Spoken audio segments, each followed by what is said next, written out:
Welcome to Awaken the Mind, Relax. the NLP and Hypnosis Guide, hosted by David Uhas. You need to understand. If you can't, you must. And if You're listening to Awaken the Mind, the NLP and Hypnosis Guide, a podcast that inspires the curious to the professional to discover meaningful content and pursue their passions. My name is David Uhas, and I'm a master NLP practitioner and hypnotist, best known for losing over 100 pounds and running 6 marathons in 2 years. And I'm sitting down with hypnotists, NLP practitioners, and coaches to talk about their process, the lessons they've learned, and how to make an impact in the lives of others. Our guest today is Erin Vasquez. She is a master practitioner of NLP, timeline therapy, hypnosis, and a life coach. Erin is the host of the Creative Mindset podcast. She lives and works in Las Vegas and coaches and practices all over. In her words, I'm obsessed with the guiding artistic visionaries toward a life of prosperity, freedom, wellness, and joy. I made it my mission to dehypnotize anyone who's ready for the limitations imposed on them their entire lives that are causing them to play a small and live a life that sucks the happiness out of them. I'm an advocate for mental health, making your biggest, most magnificent dreams come true, and radical ownerships of your circumstances so that you are empowered to continually live a life according to your most desired reality. It was time to make a change. She includes this quote: "You are the master of your destiny. You can influence, direct, and control your own environment. You can make your life what you want it to be." A fabulous quote by Napoleon Hill. Think and Grow Rich. Please welcome the beautiful Erin Vasquez. Hi, Erin. Hi, thank you so much for having me. Oh, thank you. I am so thankful for you being here today and excited we had taken a training together. And I just want to show you, here's my board. I got the... Oh my gosh, I have mine right here. That's wonderful. That is awesome. It's right on my desk. That's it's right. so important to me. Yeah. It's fair. We can say we've had breakthroughs. Yes, absolutely. I want us all to learn about you. Can you tell me about growing up? Where were you born, raised, family, school, what activities? So I was born in Visalia, California, which is in the central San Joaquin Valley of California. It's not what you think of when you think of California postcards. And when my parents split up, I moved to Colorado with my mom. So it's just back and forth between California and Colorado. And of course, like many kids, the split was pretty definitive. And I noticed that I probably didn't consciously notice it at the time, but I noticed looking back that I became really withdrawn and shy and kind of like timid, but there was always, always, always a passion for the arts, a curiosity about music, and those were the classes that I really, really enjoyed myself, enjoyed the writing, getting lost in books and all of that good stuff. Did a lot of marching band and jazz band, and I noticed that when I eventually transferred to an arts high school, and the reason that I transferred there was because conventional education and I were not getting along, to put it mildly. I was pretty close to being expelled because I just didn't, ironically, I love writing, but I was failing writing classes. I was failing my English classes. It just wasn't for me. So my mom was about to ship me back off to California so my dad could deal with me. But the last ditch effort was to get me into an arts high school in Colorado. So I went there and I noticed that there was a difference between me and some of the other musicians who had been studying at a certain level of excellence since about 6th or 7th grade. And that was pretty much that they were musicians. They couldn't not practice. And I didn't have that. So it was kind of this awareness like, okay, I'm not fully committed to that, but I appreciate the background. I appreciate the people, obviously. And that always stuck with me. And I was like, so what do I love? And I started looking at psychology and studied it in college. but I was a little bit turned off by the professors. And now looking back and knowing what you and I know, especially with perception is projection, I'm wondering if this was accurate perception or what it was, but I found the professors to have like more issues than Vogue, you know? I was like, this is the blind leading the blind. So I just went to an English career where I started writing. And from there, I was doing marketing. I started a marketing career, which I'm very grateful for, but I went into marketing out of an idea of there was no way I could make any money doing what I loved, which was writing, right? And so for about the last 10 or 11 years before I started coaching, I was doing marketing just because it was like a thing to do, but I wasn't like really alive with it. And I was suffering on like a soul level. And in the meantime, I was becoming really curious and was being exposed to the world of coaching. And eventually I got to Tad James, but that's like a whole other segment of the story. But that was growing up. That was my education and some of the distinctions that I noticed along the way. Always loved artists. I'm not necessarily one of them, you know? Yeah, I can relate with that. I am so attracted. There's just something so fun about the creative spirit and those people. They're fun. There's a happiness to them, a feeling of, you just feel so good when you're around them. I love all of that. Me too. They're having fun. They're breaking the rules. They're doing things their own way. Yeah. I respect that. I so desired to be a musician. I think I have probably purchased 6 guitars, but you know, I sit down and I just don't have that drive. So I can relate with that, but still, I'm still drawn to them. I'm drawn to theater. My kids are in theater. And so, yeah, very, very interesting. What kind of clients are you attracting right now? Exactly the ones that I set out to help, which are the creative ones. So right now I'm working with actors, singer-songwriters, authors, and yeah, so basically people like that. I really love comedians because a lot of comedy is born out of darkness, you know, so if you can. That's right. Right.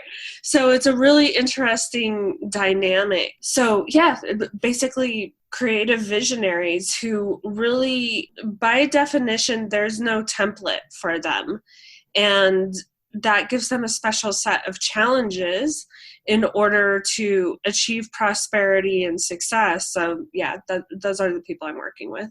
I had a coaching class that I took, and we all had to come up with a stretch. And they would ask, what is it that scares you the most? And I'm like, doing a stand-up comedy routine. I'm getting sick just thinking about it. So that was what I chose to do for my stretch. How did it go? I killed it. Or, I mean, I did really well. They laughed. They didn't throw things at me. Awesome. But it was really, I think the coolest thing was afterwards, it's like, wow, because I felt so incredible afterwards. I had these, beliefs about not being able to do that. And I did it. I mean, I practiced and got ready for it and everything, but you did it. So did you do it at an open mic night at a club or something? Yeah, I did. There's a place in Champaign, Illinois. It's a campus town. And I actually went up to Chicago and took some classes at Second City. Wow. Yeah, the infamous, where the Dan Aykroyd, Gilder, there's a picture actually at their front door of them all just chilling, sitting in the back of like a Pinto or something, drinking beers in between classes. And it's like every one of them got famous.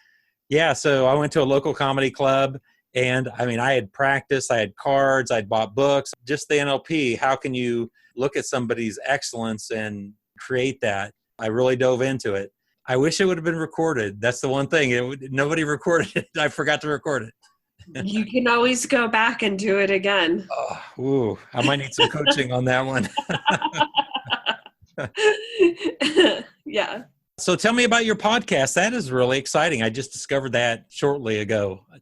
So the Creative Mindset podcast is something that I did earlier this year Well, probably earlier last year, and like we were discussing before we came online, it's on pause until I have my first child and understand what the new normal is. Right. Congratulations. Thank you. Thank you. But what I really wanted to do was have really honest conversations with some of the creatives in my life. Most of them I've known for a while, and I've been networking with others who are willing to just come on and be guests. But a really deep dive about some of the mindset struggles and also some of the, I don't want to generalize, but some of the demons that tend to be ubiquitous in that community. And my intention with that was pretty much that so often we see the end product of all of the hard work, of all of the obstacles overcome, and it's packaged in this beautiful, shiny product, like I live in Las Vegas.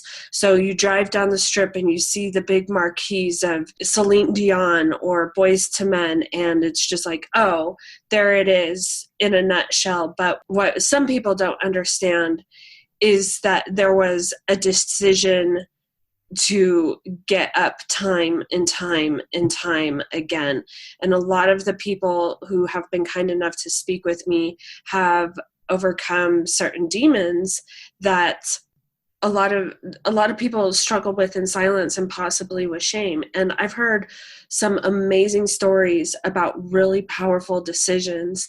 I think one of my favorites was one with a drummer named Colin Stranahan, and he actually went to that arts high school that I went to and is really good friends with my little brother. And he is a world touring drummer now. He studied with Dave Brubeck and, has just played with all the greats, and he lives in New York. And he moved to New York shortly after 9/11, and all of a sudden he finds himself among all of his idols, like the people that he grew up listening to. And some of his idols were saying, New York is different. You don't live here as a drummer anymore. You can't do this. You can't do that. Just spouting out all these stories. And as a fairly young man, I don't know specifically, but let's speculate maybe 23, 24, Colin was able to say, no, like, I don't accept that story as my own, and decided that he was going to live his dream, which was to be a drummer in New York. And 3 months after making that decision, even though these people who by all means, like, why wouldn't you listen to them? You've been listening to them on records, playing with all of the jazz greats for your entire life. And just the idea that he was so connected with his purpose and what he was going to do and how his life was going to be, it absolutely blew my mind, because I was a little bit different until I went through, some of the trainings that you and I went through. I gave my authorship over to freaking strangers, basically, Yeah. So the fact that Colin is so controlled and so steadfast with it is absolutely amazing. And 3 months after he made that decision, he got an offer to go tour the world, and the rest is history. It's absolutely amazing, and not to say that, like, I don't mean to say, and he lived happily ever after. There's still decisions that he has to make every single day to overcome some of the obstacles. But listening to this and having these people be so candid and generous with their stories, it's my hopes that other people out there will see, like, hey, if they can get over this, so can I. I'm not alone. And also hopefully to foster a sense of community too, because if you're working in a silo, that's really difficult, Yeah. I like what you said about when somebody shares their experience. He wrote his own story, and it was a successful one in the future. And these others who were telling him their story, it would have been easy to take that as a role model and give it some value. And when you talk about fighting demons, it's funny you said that. I said that exact same thing today to a friend about our family growing up. We have a very dark sense of humor, and we use humor to deal with trauma and things that were going on in our lives growing up. And so I look at it as a blessing. I mean, sometimes it gets me in trouble because it's not always appropriate, but finding laughter and doing whatever it takes to move forward. And I love to hear those kinds of stories because it also helps me feel it's not just me. There's other people out there that are struggling and challenging. Absolutely. And what I like so much about that story is the moment of decision to create his own reality, to create his own truth. Because so often, I don't know if he was doing it consciously, maybe he was. But if we are not aware of all of the things, even more so now, that was right after 9/11 for him, but now all of the things that are specifically engineered to influence us at levels that we can't consciously fathom, we have to be defenders of our own stories if we want that bigger thing. Yeah, when he told me that, I was just blown away. I always knew he was a smart cookie, but I didn't know that had happened. So that brings up an important point with NLP, that we really can only focus on 7 pieces of information at any one time, plus or minus, I believe, 2 bits of information. And we are bombarded with hundreds of thousands, if not millions, of messages that our unconscious mind is continually recording and aware of, but our conscious mind is not aware of it. So to be able to really focus on the 7 things at one time, like I'm trying to do right now as I talk, and not be distracted by other things, definitely being intentional. And it's work.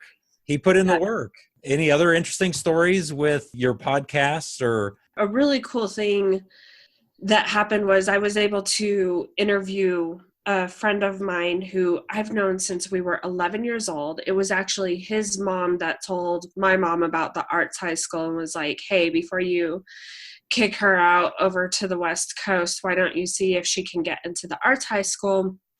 And so, that changed the course of my fate. But anyway, he has been acting since he was a kiddo, and he's currently in Los Angeles living the dream.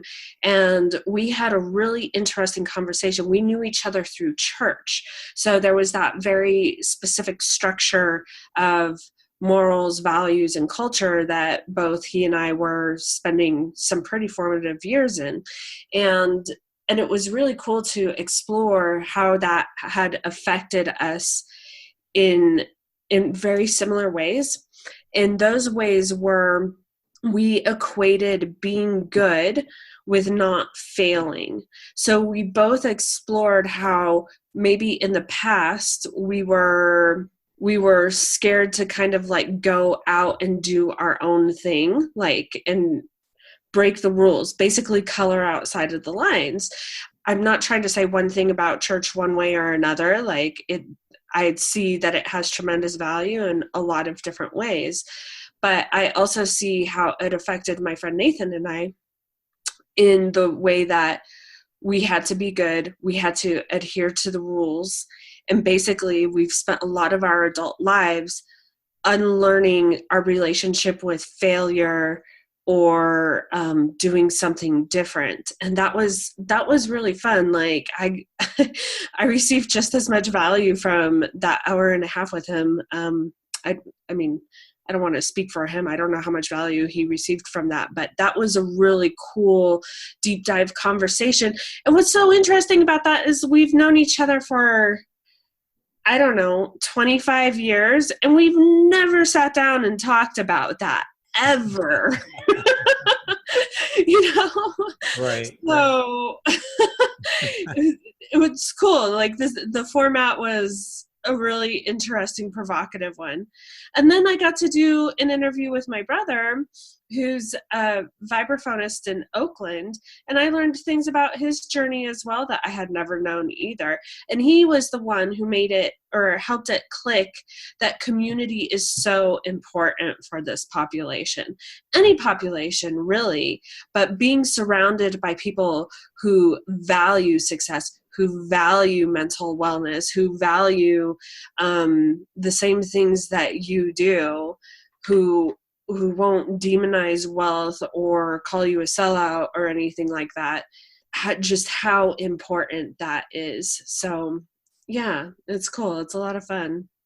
My daughter was in the Rocky Horror Picture Show. Cool.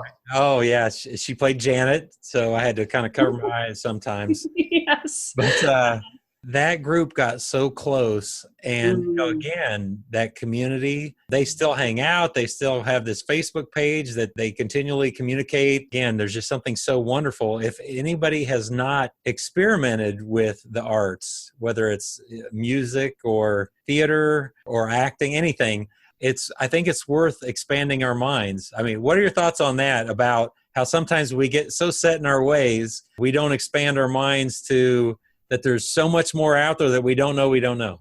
I think it's one of those things, if we create tunnel vision, it depends on what your motivations are.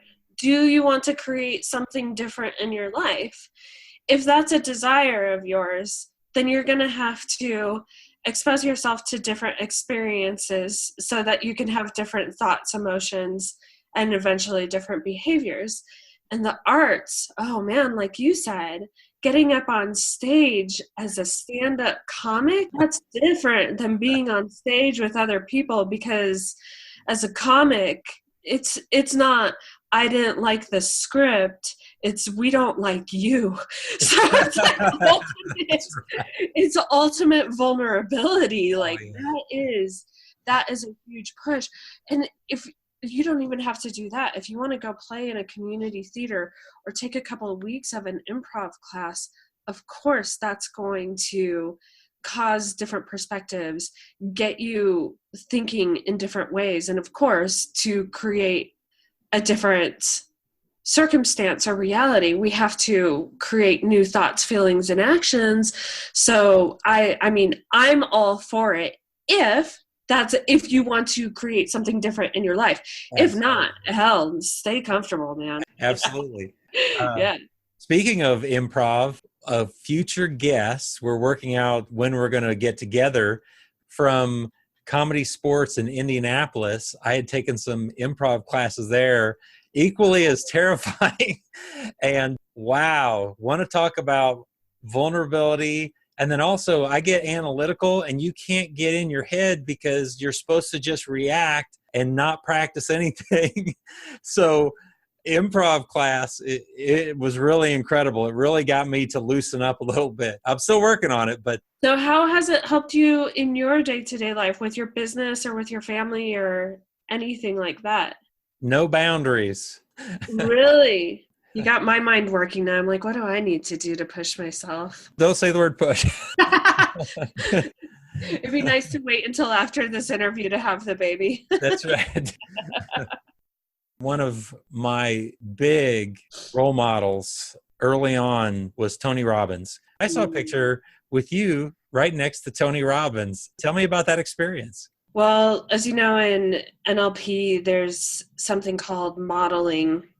And I had mentioned that podcasting inadvertently changed my life. I didn't know that years and years and years of listening to people like Tim Ferriss, James Altucher, Brian Koppelman would eventually lead me to one of the most definitive moments of my life. And what happened was, while I was really drifting and feeling lost and really directionless, it was a bit of an existential crisis. I love my husband. He's absolutely wonderful. And we met when we were both a little bit older, I was very independent. I had my career. I owned my own home. And then all of a sudden I'm married to someone in the military. And at the time, my story about that was, oh, the government controls my life. So I went into complete victim mode, and symptoms of depression and anxiety started increasing just so exponentially. It was debilitating. It was really, really bad. And in the meantime, I was listening to all these podcasts about high performers. A lot of people being interviewed had found this cross-section of wealth and creativity, of prosperity and creativity that I was obsessed with, but I didn't know how to get it. I didn't know how to achieve it. And one of the podcast episodes I was listening to was one where a writer named Brian Koppelman was being interviewed, and he was talking about the show that he and his writing partner had come up with.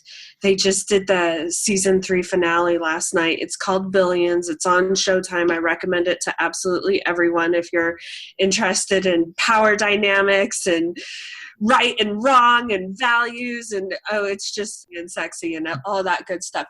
So anyway, I was listening to this, and of course the premise of the show sounded absolutely fascinating, but I also picked up from it that these two gentlemen had done years and years and years of research into their character development. And I was like, okay, that's good to know.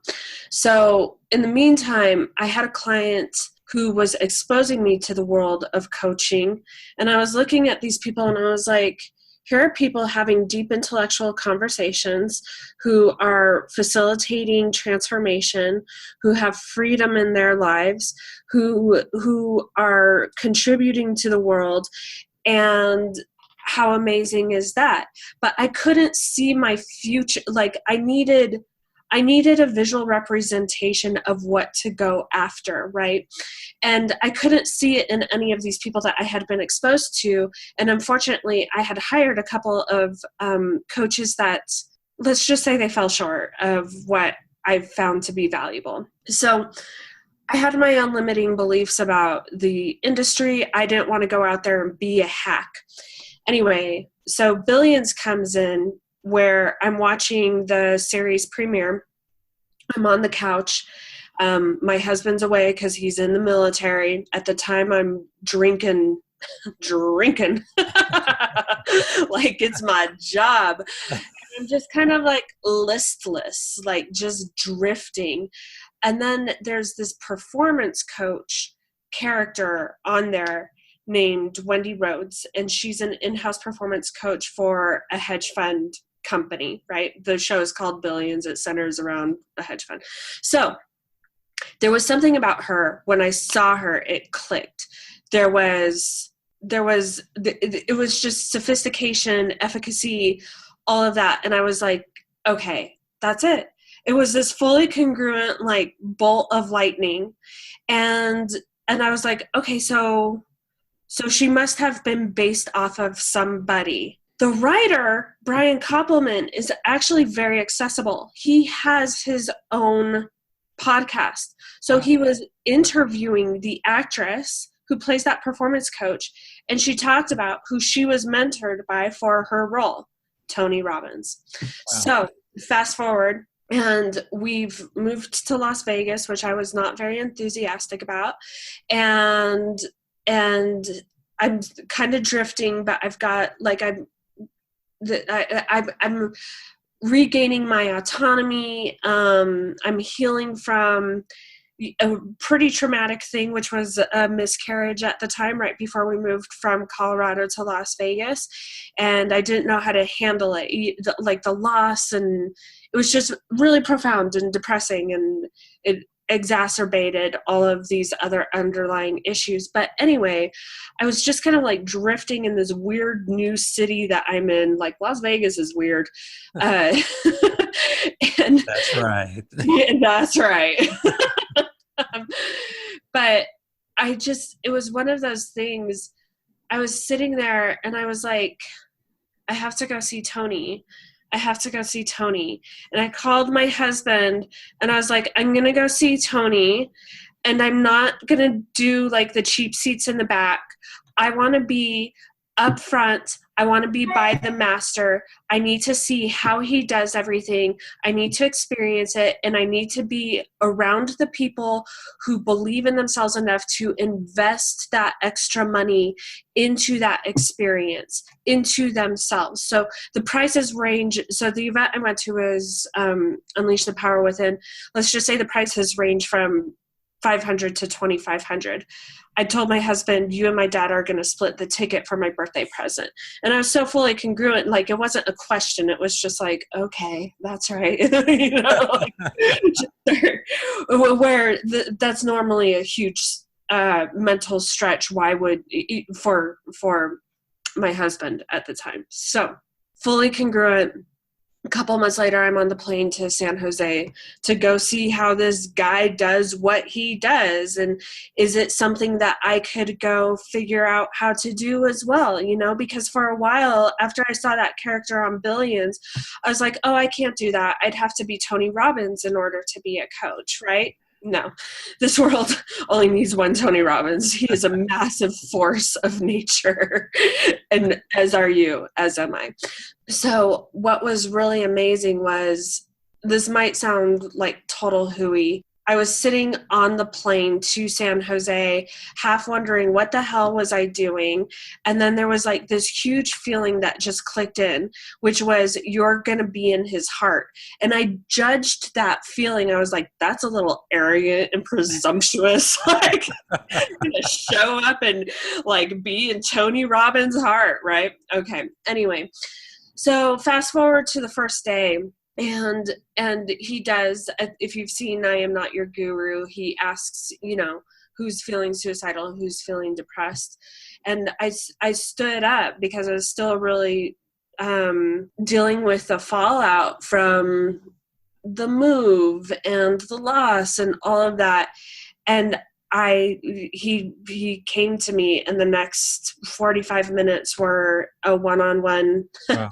A one-on-one with him in front of 10,500 people. It changed my life irrevocably. That video is somewhere on YouTube. I'm not sure where, but that was really, really, really special. And I have so many friends from there that have now gone through Tad James because they saw me go from, you know, sobbing on a Jumbotron to everything that's happened since I went to Tad James and opened up my practice.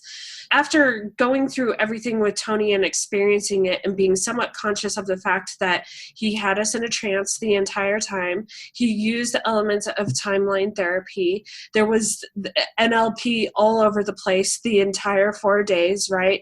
Along with some of his associates who are actually like trained psychologists and psychiatrists and everything. I was in heaven. I just absolutely loved it. And so one of those nights I went home and started looking for NLP programs. And first of all, I was like, okay, so what does Tony do? And, you know, it's like behavioral psychology, neurolinguistic programming.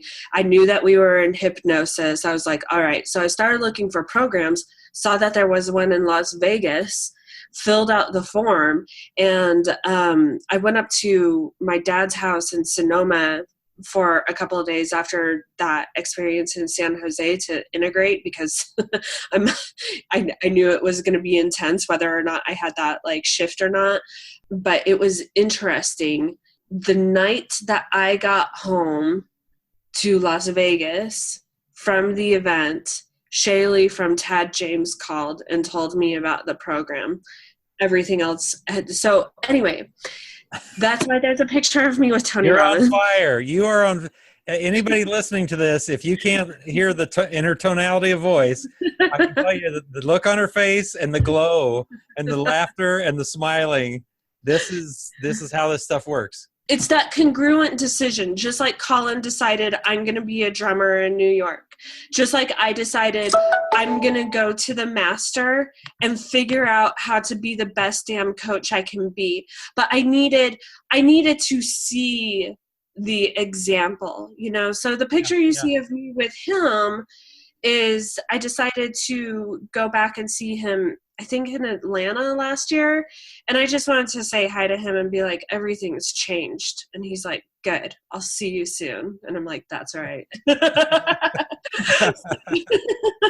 Oh, that is wonderful. Yeah. It was one of those things. And that's, the things that you and I do and help with our clients, just making that decision and then taking the steps. It really starts with the decision. Like, I'm going to do that. Whether or not the inspiration seems silly, there was actually someone who mocked me for being inspired by a television character. And to that person, I say, screw you. He's like, oh, well, at least you weren't watching the Kardashians. What if someone is inspired by the Kardashians? Who are we to judge that? Yeah. And Wendy, the performance coach on Billions, if you feel that lightning strike and it carries you down a journey of just complete magic, if you trust that thing that happens, you're going to have a hell of a ride, man. No regrets there. Awesome. No regrets. Yeah. One of the coaching comments I've heard previously is people want to be right. So they want to make others wrong so they can be right. And ultimately, it's not about right, wrong. It's what works. And obviously, this works. Yes, absolutely. And I believe listening to yourself is what works. But the problem can be, is when we think that listening to other people is listening to ourselves, and like integrating that trust into ourselves or with ourselves. When I had come back from a recent training, it was interesting. Some in the class, they were telling me what I should do. And I said, thank you for your advice. And one person got upset. He's like, no, you're not hearing me. One of those things was this podcast. And really? I'm having a blast. I'm loving this. I definitely can relate to trusting yourself. When they're projecting their stuff onto you. Yeah. And I love that you identified that they were telling you should. I forget where I got this from. I think it was a television show, but the question was, are we shoulding all over ourselves? Right. And then if someone tries to come along and should on you, then you can just say no thanks or thank you and goodbye. Yes.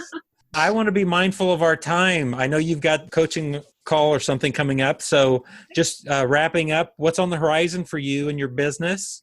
Sure. In business, I work with one-on-one clients, but this fall, I'm really, really excited. I'm going to be launching a group coaching program specifically for creatives who are just dipping their toe into treating themselves as a business, who really want that community and want to move forward in a really powerful way and gain some strategies and tools to build a foundation for a more prosperous and successful life and career that they love, so they can integrate it. It's specifically for the person who might not be ready or quite able to invest in one-on-one coaching yet, and for the person who really would value other people around on the journey. So that's probably going to launch in October.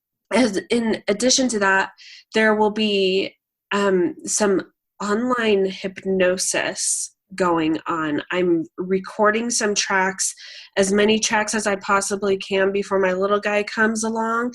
So there will be some that are, available complimentary, and there will be some that are available for a small investment.